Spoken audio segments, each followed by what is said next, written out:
পতি পত্নীৰ প্ৰেমৰ দিন। কবি নীলিম কুমাৰ।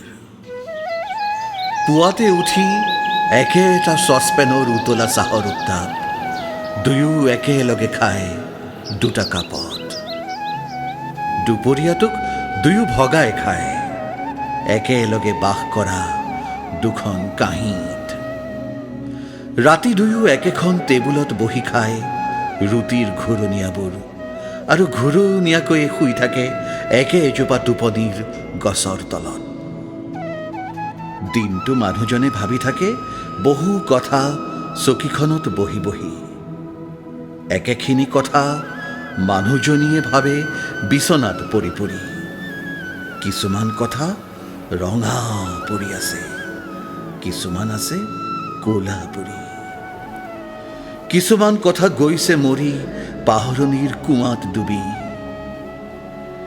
এনেতে দুখিলা কাগজ সৰি আহি দুয়োৰে হাতত পৰে। দুয়ো খৰ ধৰকৈ কিবা লিখে নিজৰ নিজৰ কলমেৰে। এজনে শলাগে ঈশ্বৰক, আনজনে ঈশ্বৰক দোষে। এজনে যি কথাত হাঁহে, আনজনে চকুলো টুকে।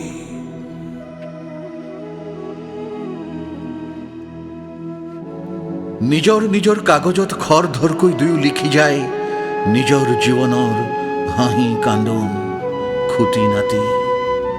তাৰপিছত দুয়ো একেলগে বাৰান্দালৈ ওলাই আহে। বাৰান্দাৰ চিৰিত বহে। চুচুক চামাককৈ দুয়োকো নিজৰ নিজৰ কাগজখন দিয়ে। একেখিনি কথা কিমান অমিল হৈ আছে জীৱনত, তাকে দেখি দুয়ো হাঁহে।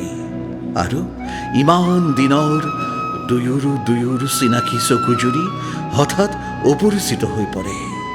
কাৰণ ইজনৰ ভুলবোৰ সিজনে শুদ্ধ বুলি কৈছে কিমান অকপতে।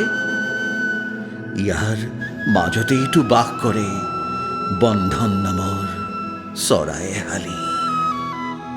এইবুলি কাগজ দুখিলা এহালি চৰাই হ'ল আৰু ঘৰৰ ভিতৰতে এপাক উৰিলে।